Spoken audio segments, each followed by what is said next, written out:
नमस्कार, स्वागत है आपका कार्यक्रम युवा में। आपके साथ मैं हूं शिखा शर्मा। साथियों, आजादी का अमृतकाल वो समय है जब हमारा देश विकसित भारत 2047 के सपने के साथ, संकल्प के साथ अग्रसर हो रहा है। और ऐसे समय में जब हमारे देश की उम्मीदें, आकांक्षाएं विकसित भारत 2047 के साथ जुड़ी हुई हैं, बहुत से बदलाव भी हम महसूस कर रहे हैं। नए भारत में बहुत से चेंजेस को हमने फील किया और ऐसा ही चेंज हमने कानूनों में भी देखा। जब हमारे पुराने कानूनों को रिप्लेस किया हमारे नई जन आकांक्षाओं के नए कानूनों ने। Access to justice for all के लिए बहुत से सार्थक कदम उठाए गए। टेलीलॉ के द्वारा गांव के दूसरे छोर पर बैठे व्यक्ति तक विधिक सहायता उपलब्ध कराने के प्रयास भी किए गए। हमारा वो स्वर्णिम काल जो हमें विकसित भारत 2047 तक लेके जा रहा है, इसमें हमारे न्याय के रथ को विकास पथ पर अग्रसर करने का जिम्मा जिनके कंधों पर है वो हैं हमारे नए युवा अधिवक्ता। आज के कार्यक्रम में भी हमारे साथ जुड़े हैं न्याय के एक प्रहरी जो युवा भी हैं और अपनी काबिलियत से एक नए मुकाम को वो हासिल कर रहे हैं। आज कार्यक्रम में हमारे साथ हैं अमितोष पारेख। आप डिप्टी गवर्नमेंट काउंसिल हैं राजस्थान हाई कोर्ट। आपका बहुत बहुत स्वागत करते हैं अमितोष जी। धन्यवाद। तो जैसे अमितोष जी, बात होती है हमारे युवाओं की, तो जब युवा वकालत के क्षेत्र में आते हैं तो उनके आसपास बहुत से सीनियर एडवोकेट्स भी होते हैं। और आज जैसे हम आपको जानते हैं, आपकी एक अलग पहचान है और आपने अपना नाम भी इस क्षेत्र में कमाया है। तो ये सब आपने कैसे संभव करके दिखाया और कौन से चैलेंजेस थे जिनका आपने सामना किया? देखिए, सबसे पहली बात तो यह है कि युवा होने के साथ आपकी कई जिम्मेदारियां होती है। और जब मैं जिम्मेदारियों की बात करता हूं तो राष्ट्र आपको एक जिम्मेदार व्यक्ति की तरह देखता है और राष्ट्र को आपसे उम्मीद होती है। तो जब देश को विकसित दौर की तरफ ले जाना होता है तो युवा अपनी भागीदारी हर क्षेत्र में निभाता है। उसमें एक क्षेत्र वकालत का भी होता है, कानून का भी होता है। और जब हम कानून की बात करते हैं तो हमने देखा है कि देश तभी विकसित होता है, जब विस्तार करता है, जब कानून के दायरे में रहता है। और कानून का सबसे बड़ा दायरा है संविधान है। तो संविधान के अंदर में भारत की आजादी को देखते हुए और आज के काल को देखते हुए एक युवा बहुत बड़ी भूमिका निभाता है। और इसलिए मैंने हमेशा से समझा था कि जब भारत के विकसित दौर के अंदर में मेरी कोई भूमिका रहेगी, वो कानून की प्रगति की तरफ रहे, तो मुझे लगता है युवा होने के नाते मुझे अपने आप पे गर्व महसूस होगा। इसलिए मैंने युवा होने के नाते कानूनी फील्ड में गया और फील्ड के अंदर में रहते हुए मैंने सारी विकल्पों को देखा जो एक कानून के दायरे में रहते हुए भारत की ओर, राष्ट्र की ओर विस्तार और विकास की तरफ मुझे ले जा सके। इसलिए मैं वकालत के अंदर में आया। आप वकालत के क्षेत्र में आए और अब आप इतना अच्छा काम भी कर रहे हैं। तो ये भी आपसे जानना चाहेंगे कि जैसे जो हमारे युवा साथी हैं वो वकालत के क्षेत्र में आना चाहते हैं, तो किसी भी जब इमारत को हम अच्छा बनाना चाहते हैं तो उसकी नींव बहुत इंपॉर्टेंट होती है। तो ऐसा ही कुछ आपके लिए भी रहा होगा, जैसे आप अभी अच्छा कर रहे हैं तो आप इस अच्छा करने के लिए कुछ इंटर्नशिप की होंगी या कुछ ट्रेनिंग आपकी रही होगी, तो उसके बारे में भी हम जानना चाहेंगे। देखिए, जब आप वकालत के क्षेत्र में आते हैं तो दो तरीके से आप आ सकते हैं। या तो आप 3 इयर्स लॉ करके आते हैं या 5 इयर्स इंटीग्रेटेड लॉ करके आते हैं। मैंने दोनों ऑप्शन में से 5 ईयर इंटीग्रेटेड लॉ चुना। मेरा BA LLB ऑनर्स करा और ऑनर्स में मेरा स्पेशलाइजेशन हुआ वो इंटरनेशनल लॉ में हुआ। मैं समझता था कि इंटरनेशनल लॉ एक बड़ा स्कोप हमें देता है और जब देश इंटरनेशनल लॉबीज के ऊपर में जियो पॉलिटिक्स की बात करता है तो लिटिगेशन इंटरनेशनल लॉ एक अपने आप में बहुत इंपॉर्टेंट फैक्टर क्रिएट हो जाता है। इसीलिए जब इंटरनेशनल लॉ में आया तो मैंने देखा कि धीरे धीरे करके एक लिटिगेंट को क्या चीजें रिक्वायर्ड है। एक लिटिगेंट अच्छा कम्युनिकेटर होना चाहिए, एक लिटिगेंट कॉन्फिडेंट व्यक्ति होना चाहिए, एक लिटिगेंट कानून का अच्छा जानकार होना चाहिए और एक वो लिटिगेंट होना चाहिए जो बात को अपनी अच्छे से रख सके, कन्विंस कर सके। इसीलिए सारी चीजों को ध्यान में रख के जब आप अच्छा मिश्रण करते हैं तो एक अच्छे वकील बनते हैं। कानून की जानकारी अपनी तरफ है, लेकिन उस कानून की जानकारी का सही उपयोग करना, सारे क्षेत्रों को देखना, तो इसी को ध्यान में रखते हुए मैंने MUNs खूब करे। मॉडल यूनाइटेड नेशन जिसे कहते हैं, वर्तमान के अंदर में MUN कहते हैं, ऐसे उसको आम भाषा में डिबेट्स कहा जाता है। जब आप डिबेट्स करते हैं तो आप अपने पब्लिक कम्युनिकेशन स्किल्स को बहुत इंप्रूव करते हैं। आप में एक पर्सनैलिटी डेवलप होती है, आपका एक कॉन्फिडेंस क्रिएट होता है और आप समझ पाते हैं कि किस मैटर्स को किस हिसाब से आपको कन्विंस करने के लिए बोलना पड़ता है। मुझे लगता है कि जो बच्चे कानून की पढ़ाई कर रहे हैं उनको डिबेट्स करनी चाहिए, पब्लिक स्पीकिंग के अंदर में उनको अपना कोऑपरेशन करना चाहिए। दूसरा, इंटर्नशिप्स बहुत इंपॉर्टेंट रोल प्ले करती है। ऐसे नहीं कि आप कानून की पढ़ाई करते हैं तो सिर्फ आप वकील बनके कोर्ट के माध्यम से ही कानून बहस करें।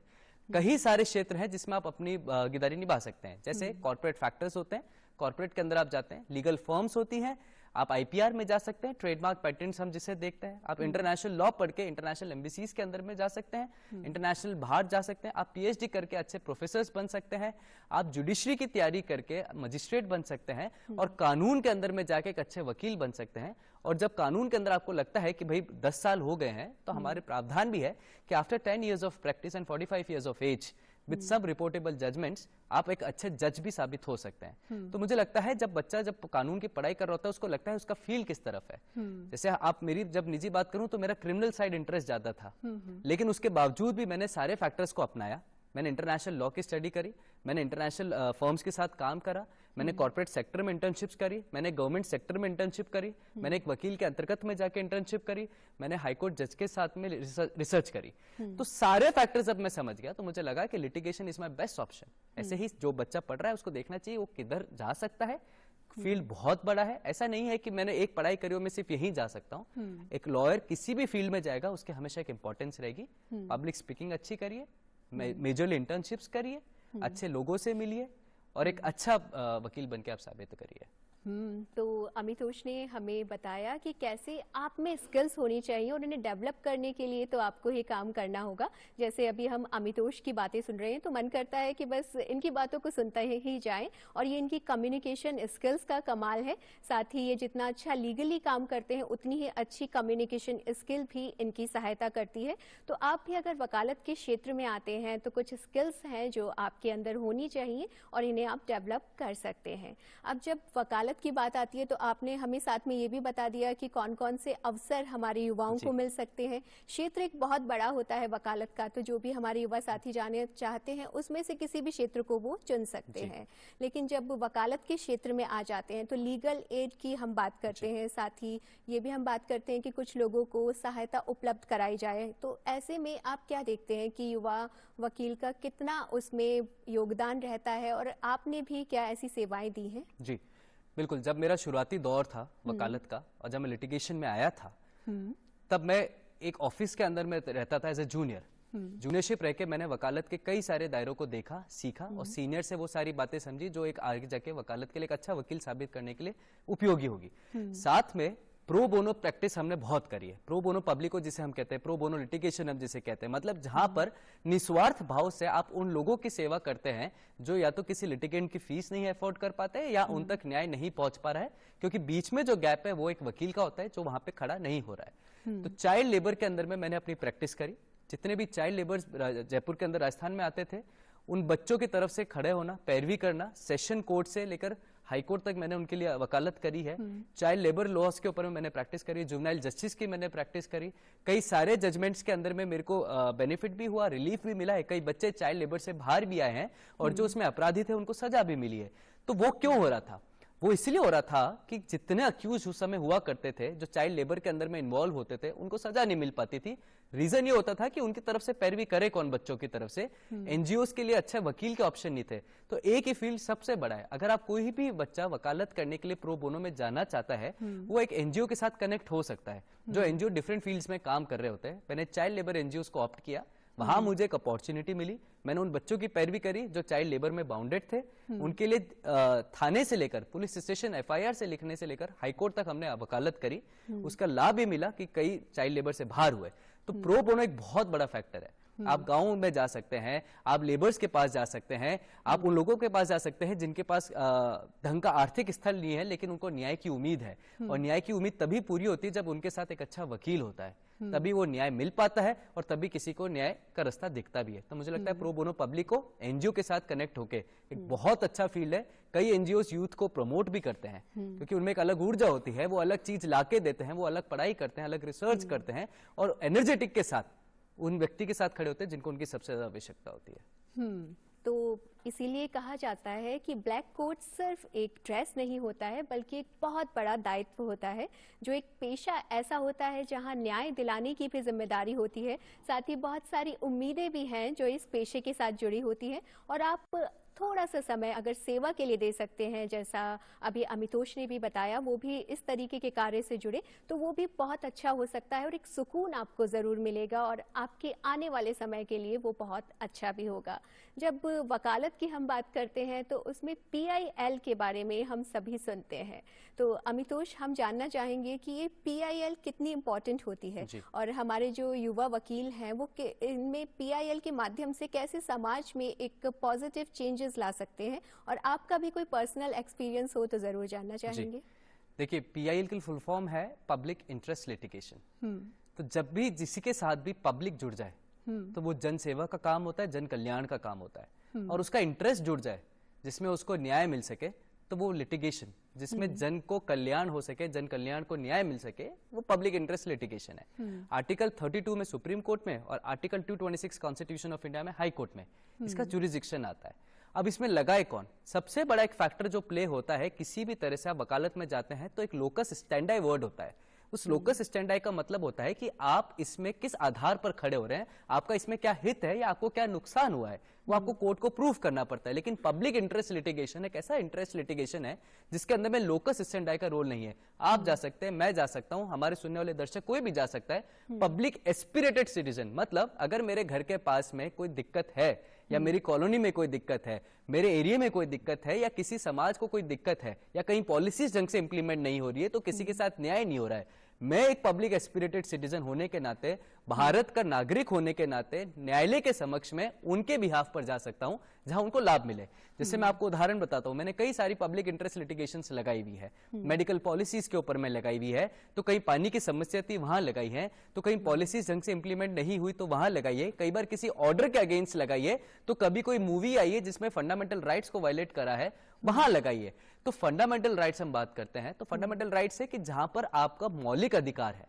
अब आपका मौलिक अधिकार हनन हो रहा है तो मैं क्यों खड़ा हूंगा, लेकिन आपके साथ कईयों का मौलिक अधिकार जब हनन होगा तो जब मैं खड़ा हूंगा तो उसको पब्लिक इंटरेस्ट लिटिगेशन कहा जाता है। तो पब्लिक इंटरेस्ट लिटिगेशन कभी भी स्वार्थ से नहीं होनी चाहिए, मतलब जो वकील PIL लगा रहा है उसमें उसका बेनिफिट नहीं दिखना चाहिए कि मैं PIL लगाऊंगा तो मुझे ये फायदा होगा, या मैंने PIL लगाई है तो मेरे को इतनी फीस बनेगी, या मैंने PIL लगाई तो मेरा नाम हो जाए। अगर ये तीनों फैक्टर उपलब्ध है, फीस, नाम और बेनिफिट, तो मुझे लगता है कि उस व्यक्ति को PIL नहीं लगानी चाहिए। और जहां ये तीनों एब्सेंस है वहां पब्लिक का इंटरेस्ट खड़ा होता है, और जब पब्लिक का इंटरेस्ट खड़ा होता है वो PIL एप्लीकेबल भी होती है, वैलिड भी होती है। हमने कई जजमेंट्स देखे हैं जहां सुप्रीम कोर्ट ने भी और हाई कोर्ट ने भी कहा है कि don't start putting PIL for your own benefits. PIL को पॉलिटिकल इंटरेस्ट लिटिगेशन कभी नहीं बनाना चाहिए, पब्लिक इंटरेस्ट लिटिगेशन बनाना चाहिए, और उसके बेनिफिट होते हैं, कोर्ट उसको सतर्कता से सुनता भी है। लेकिन अगर PIL आपकी बेनिफिटेड होती है तो माननीय न्यायालय उसको खारिज करके कॉस्ट भी लगाते हैं, क्योंकि न्यायालय का समय बहुत इंपॉर्टेंट होता है। तो ये ध्यान रखें कि हम PIL किस बात पे लगा रहे हैं, किसके लिए लगा रहे हैं, कितने फायदे के लिए लगा रहे हैं और कल्याण के लिए लगाएं, तो PIL डेफिनेटली एप्लीकेबल होगी और कोर्ट भी उसको सुनता है। तो जनहित के लिए लगाई जाती है PIL और उसमें इंटरेस्ट होता है पब्लिक का, निस्वार्थ भावना से वो होनी चाहिए, आपका कोई इंटरेस्ट उसमें नहीं होना चाहिए जनहित के अलावा, तो आप PIL लगा सकते हैं। और बहुत सी ऐसी PIL हैं जिनके बाद हमने देखा कि बदलाव भी आया है और पॉजिटिव इफेक्ट भी हमने इसका देखा। आज जब हम बात कर रहे हैं लॉ के क्षेत्र से जुड़ी हुई और हमारे साथ अमितोष जुड़े हैं, तो उनसे ये भी सवाल हम जानना चाहेंगे कि जैसे युवा हैं वो आते हैं वकालत के क्षेत्र में और अभी जो आ रहे हैं, तो वो अभी के समय में और आने वाला जो समय है उसे देखते हुए किन बातों का ध्यान रखें और कौन सी चुनौतियां आपको महसूस होती हैं कि युवा वकीलों को आने वाली हैं? देखिए, युवा जो है वो जब हार्डवर्क की तरफ बढ़ता है तो वो एक कॉन्फिडेंट युवा क्रिएट होता है जो देश की प्रगति में और विकास में योगदान देता है। लेकिन जब हम शॉर्टकट्स ढूंढने लगते हैं उन शॉर्टकट से हमें नुकसान होता है। जब मैं शॉर्टकट की बात कर रहा हूं तो आज के सिनेरियो के अंदर में जब हम देखते हैं तो आर्टिफिशियल इंटेलिजेंस का बहुत बड़ा रोल है। एवरीवेयर आप कोई सा भी सेक्टर उठा के देखेंगे AI बहुत बड़ा रोल प्ले करता है। तो हमारे को इजी अप्रोच AI का मिल गया है। हम जब एज ए यूथ जब कोर्ट में जाते हैं तो हम देखते हैं कि रिसर्च कैसे करनी है। रिसर्च करते तो कुछ किताबें खंगालते तो उसमें कई चीजें नहीं भी जानने को मिलती है, कुछ नई अपडेट नॉलेज की होती है और हम अच्छी और मजबूती से अपना केस को पेश कर पाते हैं। लेकिन आज क्या है, हम AI की तरफ जब बढ़ते हैं तो शॉर्टकट प्रयास करते हैं और हमारी रिसर्च, हमारी ड्राफ्टिंग, हमारी हर चीज AI के यूज से हम कर देते हैं। AI is beneficial for your easy approach to research at the same time उस पर आप डिपेंडेंट मत हो। तो मैं हर यूथ को जो लिटिगेशन फील्ड में और कानून की फील्ड में आ रहे हैं उसको यही बात कहता हूं, आज भी आप किताबें देखिए, रिसर्च करिए, मैनुअल प्रैक्टिस करिए, वो आपके लिए आने वाले भविष्य में बहुत हेल्पफुल होगी। एआई का आप यूज कर सकते हैं लेकिन एक डिपेंडेंसी ना क्रिएट करी जाए। दूसरी बात, जब आप वकालत के करियर में जाते हैं तो ऐसा मत सोचिए कि पहले दिन आप जाएंगे और पहले दिन आपको केस मिल जाएगा और पहले दिन ही आप बड़े वकील बन जाएंगे। It takes patience to establish yourself in the field of litigation. आज मेरे पे कोई केस करना है, मुझे किसी व्यक्ति पे केस करना है, मैं एक नॉर्मल व्यक्ति हूं, तो मैं किसके पास जाऊंगा? क्या मैं एक नए व्यक्ति के पास जाऊंगा या मैं एक एस्टैब्लिश के पास जाऊंगा? डेफिनेट बात है कि मेरा जब फीस लग रही है, मेरे को न्याय की उम्मीद है, तो मैं उस व्यक्ति के पास जाऊंगा जिसको कानून की जानकारी होगी। और ये बात कि अगर कोई युवा कहे कि भाई मुझे तो मौका ही नहीं मिल रहा, ऐसा नहीं है। आपको थोड़ा सा समय देना पड़ता है, पेशेंटली काम करना पड़ता है, डेडिकेटेड होकर काम करना पड़ता है और समय नहीं देखना पड़ता। जिस दिन युवा अपनी घड़ी देखना बंद कर देगा, समय के बारे में चिंता करना बंद कर देगा और पढ़ाई पे और अपनी वकालत पे ध्यान देगा, तो मुझे लगता है वो एक एस्टैब्लिश लॉयर आएगा। तीसरी बात, start with a good senior. जब आप लिटिगेशन में जाते हैं तो एक अच्छे सीनियर को आप ज्वाइन करिए, उनका चैम्बर ज्वाइन करिए, उनसे आपको सीखने को मिलेगा, एक्सपोजर ऑफ फाइल्स होगा। जैसे मैं जब जाऊंगा कोर्ट में एज ए इंडिपेंडेंट लॉयर, तो क्या पता मुझे आज एक ही फाइल मिले या बड़ी मेहनत से 2 फाइल मिल जाए, लेकिन एक सीनियर एस्टैब्लिश सीनियर के पास कई मल्टीपल प्रैक्टिसेस होती है, सिविल की, क्रिमिनल की, आईपीआर की, एम्पल नंबर ऑफ प्रैक्टिसेस। आज आपने किसी फाइल पे काम किया, कल आप किसी और फाइल पे काम करेंगे। आज आपने एक तरीके की ड्राफ्टिंग करी, कल आप किसी और प्रकार की ड्राफ्टिंग करेंगे। आज आपके सीनियर ने आपको हाई कोर्ट भेजा तो कल वो आपको डिस्ट्रिक्ट कोर्ट भेज सकता है, कल डिस्ट्रिक्ट कोर्ट भेजा तो वो आपको थाने में भी भेज सकता है। तो मतलब एफआईआर से आर्ग्यू करने तक का सफर, एक छोटी फाइल से पहले कागज से एक फाइल बनाने तक का सफर, वो आप सीनियर के साथ सीखेंगे। और यही आपको एस्टैब्लिश लॉयर, जब आप इंडिपेंडेंट होंगे तो मुझे लगता है कि होगा। डरना नहीं है और मजबूती से खड़े होना है, समय देना है, तैयारी करनी है और किसी सीनियर के साथ मिलकर एक अच्छी वकालत की पढ़ाई करनी चाहिए। तो युवा साथियों, आप भी अगर वकालत के क्षेत्र में आना चाहते हैं तो सबसे पहली बात, आपको धैर्य रखना होगा। आपको ये कोशिश करनी होगी कि लगातार सीखना है हमें। शॉर्टकट नहीं होता है सफलता का, लेकिन अगर आप मेहनत करते हैं तो सफलता आपके बहुत करीब आ जाती है, जैसा अभी अमितोष ने भी हमें बताया। तो अमितोष, आपने हमें ये तो समझा दिया कि हमें कैसे काम करना चाहिए और जब वकालत के क्षेत्र में आते हैं तो किन किन बातों का ध्यान रखना चाहिए। अब जैसे आपने टेक्नोलॉजी की भी बात की कि हमें एआई पे डिपेंडेंट नहीं रहना चाहिए, मदद लेनी चाहिए, लेकिन पूरी तरीके से डिपेंडेंट ना हो, अपनी स्टडी को बेटर रखें। अब जब टेक्नोलॉजी को ही हम आगे लेकर चलते हैं कि आजकल हम देखते हैं कि पेंडेंसी की समस्या जो देखने में आ रही थी, उसे कम करने के लिए बहुत से कदम उठाए गए हैं। तो आप एक युवा वकील हैं, जैसे ई कोर्ट्स है और वर्चुअल हम देख रहे हैं सुनवाई हो रही है, तो इसके बारे में आपको क्या महसूस होता है और आने वाले समय में क्या ये जो पेंडेंसी की समस्या हम देखते हैं, इसमें कुछ कमी आएगी? जी बिल्कुल। अभी राजस्थान हाईकोर्ट ने एक नया ऑर्डर निकाला है। उस ऑर्डर के अंदर में ये बात कही गई है कि अब जो एडवोकेट्स एडजर्नमेंट लेते हैं, एडजर्नमेंट जब मैं सिंपल भाषा में बोलूं तो तारीख लेना, हमने हमेशा से सुना है, एक जोक हमेशा कहा जाता है, तारीख पे तारीख, तारीख पे तारीख। उस चीज को खत्म करने के लिए, उस मानसिकता को खत्म करने के लिए और न्याय तक जल्दी पहुंच सके, बहस तक जल्दी पहुंच सके, तो अब जो कॉज लिस्ट आने लगेंगी, उस कॉज लिस्ट में ये मेंशन होने लगेगा कि किस एडवोकेट ने उस केस के अंदर में कितनी बार तारीख ली है, जिससे जज उसको एक ट्रैक कर सकेगा। अगर लगता है लंबी तारीख चलती जा रही है और आर्गुमेंट नहीं हो रहा है, तो जज उस पर आर्गुमेंट करेगा।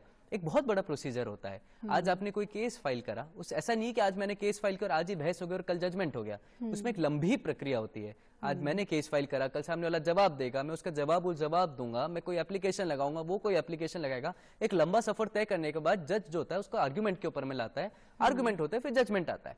तो तारीख ना हो, कॉज लिस्ट के अंदर में पेंडेंसीज ना बढ़े, न्याय सब तक पहुंच सके, इसलिए उसमें एडजर्नमेंट शो होने लगेंगे।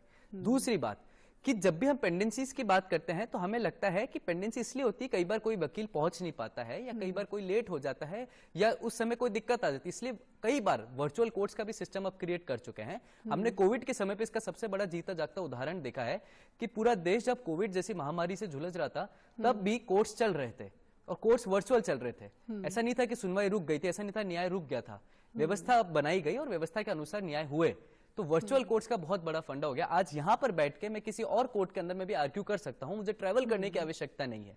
तो एक ही सबसे बड़ा, इससे टेक्नोलॉजी से ये हुआ है कि courts are not setting on technology. तीसरी बात, हमारे कागज बहुत प्रयोग आते हैं, तो कोर्ट उस डायरेक्शन में जा रहा है कि सारी फाइल ई फाइल्स होने लगे। कई हाईकोर्ट्स में अंदर होने लगी, जैसे दिल्ली के अंदर में इसको सिस्टम को इंप्लीमेंट किया है, ई फाइलिंग का सिस्टम।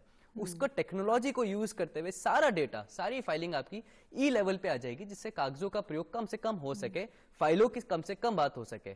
तो मुझे लगता है कि धीरे धीरे धीरे न्यायपालिका व्यवस्था, जजेस का इंटरफेरेंस, एडवोकेट्स का व्यवहार और टेक्नोलॉजी को साथ में लेते हुए पेंडेंसी को खत्म करा जाएगा। एक डेडिकेटेडली लिटिगेशन क्रिएट होगी, और जो लंबे समय से पेंडिंग केसेस चल रहे हैं, जैसे मैं आपको बताऊं कि जब हम being an advocate, government advocate, कई मैटर्स हैं जो बहुत लंबे समय से चल रहे होते हैं। तो कई जजेस के पास जो रोस्टर्स हैं, वो ऑनरेबल जजेस के पास रोस्टर उन पुराने मैटर्स को सुनने का भी है।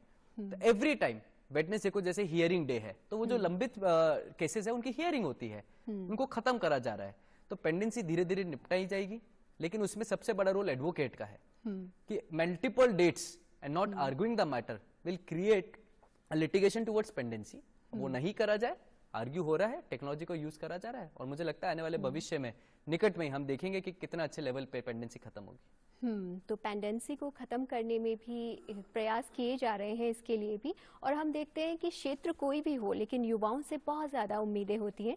हमारे देश को युवाओं का देश भी कहा जाता है, और जब वकालत की बात आती है तो वो भी इससे अछूता नहीं रहता है। हमारी सरकार ने कई योजनाएं ऐसी चलाई हैं जिससे आम जन को सुलभता से न्याय मिल सके। ऐसी कुछ योजनाएं हैं, टेली लॉ से जुड़ी हुई, न्याय बंधु से जुड़ी हुई, ये कुछ स्कीम्स हैं, लेकिन इसके लिए जागरूकता भी बहुत ज़रूरी होती है, और इसमें हमारे युवा वकीलों का रोल भी बहुत इम्पॉर्टेंट है। तो अमितोष, आपसे भी जानना चाहेंगे कि हमारे युवा वकील, जैसे सरकार योजनाएं बहुत अच्छी ला रही है, तो इसमें अपनी क्या भूमिका निभा सकते हैं, और अभी आप क्या देखते हैं फील्ड में कि इसका कितना असर हम देख रहे हैं और लोगों को इसका कितना लाभ मिल रहा है?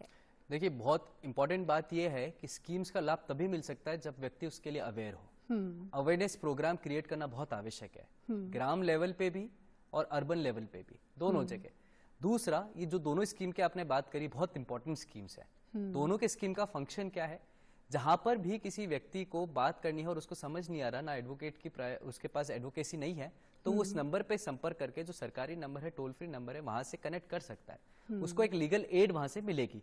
अगर उसको केस लीगल एड से आगे बढ़ा के कोर्ट में लेके जाना है, तो उस संबंधित व्यक्ति, जो पहला था वो टेली लॉ स्कीम था, उससे संबंधित एडवोकेट जो उस एरिया में प्रैक्टिस करता है, उससे उसको कनेक्ट किया जाता है, जो कोर्ट में उसकी तरफ से पैरवी करता है, जो न्याय बंधु कहलाता है। Now what is the concept of न्याय बंधु? इसको और भी कोई नाम दिया जा सकता था, न्याय बंधु के अलावा भी दिया सकता था। बंधु मतलब मित्र, और वो मित्र जो आपकी न्याय में मदद करे, वो न्याय बंधु कहलाता है। जैसे कोर्ट के अंदर हम जाएंगे तो कोर्ट ऑफिसर कहलाए जाते हैं, या कोर्ट फ्रेंड्स भी कहलाए जाते हैं। जिस कोर्ट फ्रेंड की हम बात करते हैं, वो फ्रेंड्स होते हैं जहां पर कोई व्यक्ति कोर्ट तो पहुंचता है, लेकिन उसके पास में वकील करने के लिए पैसा नहीं है, फीस देने के लिए आर्थिक स्थिति नहीं है, तो कोर्ट उनको एक लीगल एड प्रोवाइड कराता है। हाई कोर्ट्स कराते हैं, सुप्रीम कोर्ट कराता है, और ऐसे कई केसेस हुए हैं जहां पर निजी तौर पर व्यक्ति, जिसे पार्टी इन पर्सन हम कहते हैं, खुद खड़ा हुआ और उसके पास पैसे नहीं थे, तो कोर्ट ने उनसे पूछा है कि क्या आपके पास वकील की व्यवस्था है, तो वो बोलता है नहीं है, तो उनको लीगल एड फ्रेंड्स प्रोवाइड कराया जाता है, जिससे उनकी कोई फीस नहीं दी जाती है, वो कोर्ट की तरफ से उनकी तरफ से पैरवी करता है। ऐसे लीगल सेल बनाई गई है, लीगल सर्विस जिसे हम कहते हैं। तो एक युवा के लिए बहुत इंपॉर्टेंट है कि वो इन सर्विस के साथ जुड़े, इन सर्विस के साथ जुड़ के अपनी भूमिका निभाए, और वही जो हम प्रो बोनो पे गए थे, वही सरकार के साथ जुड़ के अगर आप काम करते हैं, तो मुझे लगता है कि बहुत हद तक आप वहां तक पहुंच सकते हैं जिसे हम कहते हैं कि आखिरी पंक्ति तक बैठने वाले व्यक्ति को भी व्यवस्था मिलनी चाहिए। वो भी इस देश का नागरिक है, और उसके साथ भी गलत हो सकता है, और वो भी न्याय का अधिकारी है। तो टेली लॉ न्याय बंधु स्कीम से जुड़कर सरकार इसको बहुत अच्छे लेवल पे अवेयर भी कर रही है, कई ग्राम लेवल पे इसके कैंप्स भी लगते हैं। तो हमें लगता है कि इन स्कीम्स का फायदा उठाना चाहिए, लेकिन फिर भी अवेयरनेस कम है, उन अवेयरनेस को यूथ के नाते बढ़ाना चाहिए। तो आपके लिए कानून बहुत सारे हैं जो न्याय को सुलभ बनाते हैं, लेकिन थोड़े से आपको भी जागरूक रहना होगा, और हमारे युवा साथी जो वकालत में आए हैं वो भी जागरूकता लाने के लिए मदद करते हैं। अब हमारे देश ने कई बदलाव देखे हैं, नए भारत ने कई बदलाव देखे हैं, और एक ऐसा ही बदलाव था जब हमारे 3 पुराने कानूनों को नए कानून ने रिप्लेस किया। तो अब युवा वकील इसके बारे में क्या सोचते हैं, और आने वाले भविष्य में इसका हम क्या परिणाम देखेंगे? आपकी दृष्टि में ये जो चेंज आया आज़ादी के बाद, हम देखते हैं कि एक बहुत ही ऐतिहासिक फैसला था, तो आपको क्या महसूस होता है? Change is always a law of nature, और जैसे जैसे देश आगे बढ़ता है वैसे वैसे बदलाव बहुत जरूरी होते हैं, जिसे हम संशोधन कहते हैं तकनीकी तौर पे। लेकिन उसके अंदर में डीकोलोनाइजिंग जब डीकोलोनाइजिंग शब्द प्रयोग कर रहा हूँ तो मतलब हमारे जिन कानूनों को बदला गया है वो ब्रिटिश काल से चलते हुए, ब्रिटिश एरा से चलते हुए आ रहे थे। जैसे आप इंडियन पिनल कोड की बात करेंगे, 1865 से चलता आ रहा था, जिसमें पनिशमेंट्स को भी हम देखेंगे तो बहुत सीवियर नहीं बल्कि बहुत माइनर पनिशमेंट्स है। सेक्शन 511 जो है ड्रिंक एंड ड्राइव की जब बात करता था वो बोलता है कि 100 रुपए का जुर्माना। तो मुझे लगता है कि जैसा ऑफेंस था वैसे पनिशमेंट्स नहीं थे। लगातार समय से उनमें अमेंडमेंट्स आए, लेकिन अब उसको पूरा चेंज करके 500 सेक्शन से 300 सेक्शन तक लाना, कई सारे नए सेक्शंस को ऐड करना, महिला और बच्चों के लिए उसमें प्रॉपर ऑफेंस क्रिएट करना, ग्रेविटी ऑफ ऑफेंस को समझ के उसके पनिशमेंट को सीवियर करना, साथ में ऑर्गेनाइज क्राइम को भी उसमें रखा गया है, टेररिस्ट एक्ट्स को भी, एक्टिविटीज को भी सेंट्रलाइज करा गया है। और साथ में हम देखेंगे जब कई तरह के विषय आपको देखने को मिलेंगे, 5 जनों ने मिलकर किसी व्यक्ति की हत्या कर दी, एग्जाम्पल किसी कास्ट के बेसिस पे, सेक्स के बेसिस पे, क्लास के बेसिस पे, उसको भी इसमें एज एन ऑफेंस क्रिएट करा गया है। When 5 or more persons commit a murder or an act on the basis of certain criteria considered to be an offense, ऐसे महिला और बच्चों के लिए करा गया है। आप निर्भया के बाद देखेंगे सबसे बड़ा अमेंडमेंट आया, पहले जुवेनाइल के लिए सिर्फ 3 साल की पनिशमेंट हुआ करता था और उसके बाद में जब वो छूटता था उसके रिकॉर्ड्स को वैनिश कर दिया जाता था। लेकिन निर्भया के बाद में जो ऑफेंस के अंदर में बदलाव लाए गए जुवेनाइल में, 3 ऑफेंस कर दिए गए, पीटी, सीरियस एंड हीनियस। तो अगर कोई माइनर है और वो हीनियस ऑफेंस के डेफिनेशन में आ रहा है तो that minor will be considered as an adult. तो ये कई सारे बदलाव ऑर्गेनाइज क्राइम को ध्यान में रखते हुए, महिलाओं को ध्यान में रखते हुए, बच्चों को ध्यान में रखते हुए, टेररिस्ट एक्ट्स को ध्यान में रखते हुए, कानून के कई सारे सेक्शंस जो कि आज की भाषा के अंदर में उपयोगी नहीं है या सेक्शंस है, लेकिन उसके जैसे आपको मैं एक और बताता हूँ, सेक्शन 124 सेडिशन हुआ करता था, उस 124 को हटा दिया गया और एक नया सेक्शन ला दिया गया जिसके अंदर में भारत की सोवरेनिटी, इंटीग्रिटी को रेस्पेक्ट आपको करना पड़ेगा एज एन ऑफेंस। इसके लिए कई सारे सेवरल एक्ट्स हुआ करते थे, लेकिन उसको एक ऑर्गेनाइज एक्ट करके ऑफेंस बनाना, ये मुझे लगता है भारत के साथ न्याय हुआ है, इसलिए भारत न्याय संहिता भी इसको कहा गया है। तो ये बहुत बड़ा चेंज है।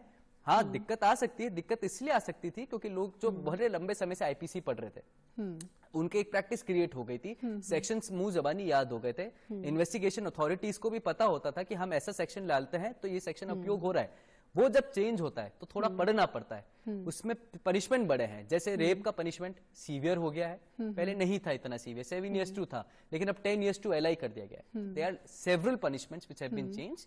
Therefore, it's a very important amendment, and it's bringing a new. I must say कि एक संविधान को ध्यान में रखते हुए भारत की न्यायपालिका व्यवस्था में और न्याय व्यवस्था में एक बहुत बड़ा बदलाव है जिसको हम सबको स्वीकार करना चाहिए। तो परिवर्तन आता है और परिवर्तन ही जीवन का नियम भी है। जब हम परिवर्तन को अपनाते हैं और पॉजिटिव परिवर्तन को अपनाते हैं तो वो हमारे डेवलपमेंट के लिए बहुत ही इम्पोर्टेंट होता है। अब अमितोष, जैसे समय भी हमें बहुत कुछ कहता है और अभी समय हमसे कह रहा है कि हम शॉर्ट में आपसे कोई लीगल एडवाइस लें हमारे युवाओं के लिए, तो आप क्या कहना चाहेंगे? देखिए, एडवाइस तो मैं करने के पोजीशन में हूं नहीं, लेकिन मैं युवाओं को आपके माध्यम से सिर्फ यही बात कहता हूं कि अगर उन्होंने कानून का रास्ता चुना है तो उसमें मेहनत करिए, समझदारी बरतिए, अच्छा प्रयास करिए, सफलता मिलेगी, लेकिन सफलता तब मिलेगी जब आप विजन पे चलेंगे। ये मत सोचिए कि मेरा पास वाला लिटिगेशन कर रहा है तो मैं भी उसी में चले जाऊं। आपका जो मन कहता है, हर क्षेत्र में कानून की बहुत बड़ी उपयोगिता है, हर क्षेत्र को अपनाइए, हर क्षेत्र आपको एक ही तरफ लेके जाएगा, वो है नेशनल इंटीग्रिटी, और देश के साथ जुड़ के काम करने में वकालत करेंगे तो आपको भी फायदा है और देश का भी उसमें बहुत बड़ा योगदान होगा। इसके लिए आप लोग विचार करिए। तो शॉर्ट में ही आपने बहुत अच्छा संदेश हमारे युवाओं को दिया। आज कार्यक्रम में आप हमारे साथ आए, आपके एक्सपीरियंसेस आपने शेयर किए, साथ ही युवाओं को ये भी बताया कि अगर वो वकालत के क्षेत्र में आना चाहते हैं तो क्या चुनौतियां रहेंगी और कैसे उनका सामना करें। बहुत ही अच्छा लगा आज की मुलाकात में आपसे। आज इसके लिए हम आपको बहुत बहुत धन्यवाद देते हैं। धन्यवाद। आज कार्यक्रम में हमारे साथ जुड़े अमितोष पारिक, आप डिप्टी गवर्नमेंट काउंसिल हैं राजस्थान हाईकोर्ट के, और बहुत सी बातें वकालत से जुड़ी हमें बताई। साथ ही युवा साथियों, अगर आप भी वकालत के क्षेत्र में आना चाहते हैं तो आपको भी आज पता चला होगा कि इसकी बारीकियां क्या होती हैं, किन बातों का आप ध्यान रखें। आज के कार्यक्रम में बस इतना ही, हमें दीजिए अनुमति। नमस्कार।